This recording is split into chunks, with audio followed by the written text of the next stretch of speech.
ಇದು 10ನೇ ಕ್ಲಾಸ್ನ linear equation ಪಾಠದ್ದು exercise 3.2.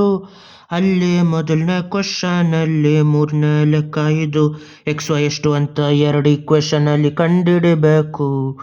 ಅವ್ರು ಕೊಟ್ಟಿರೋ ಈಕ್ವೇಷನ್ನು 3x - y = 3, 9x - 3y = 9. 3x - y = 3 ಅಂದರೆ ಸಬ್ಸ್ಟಿಟ್ಯೂಷನ್ ಅಲ್ಲಿ ಇವಾಗ ಎಕ್ಸ್ನ ವೈ ಅಲ್ಲಿ ವೈನ ಎಕ್ಸ್ ಅಲ್ಲಿ ಹೆಂಗಾದ್ರೂ ಬರಿಬೋದು.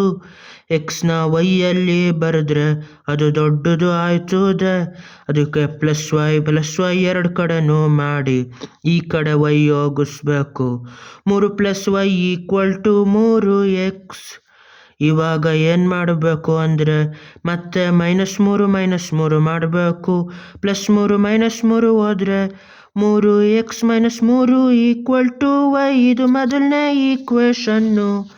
ಇವಾಗ ಇನ್ನೊಂದನ್ನ ತೆಗಿಬೇಕು. 9x - 3 y = 9.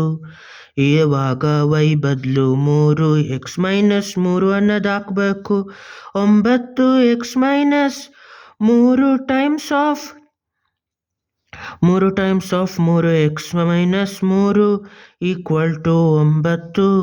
9x ಹಂಗೆ ಉಳಿದಿರ್ತದೆ. 3 × 3 = 9. Minus times of plus minus 9x minus times of minus plus 3 × 3 = 9 = 9. Plus 9x minus 9x ಹೊಡೆದಾಕಿದ್ರೆ ಬರೋದು 9 = 9.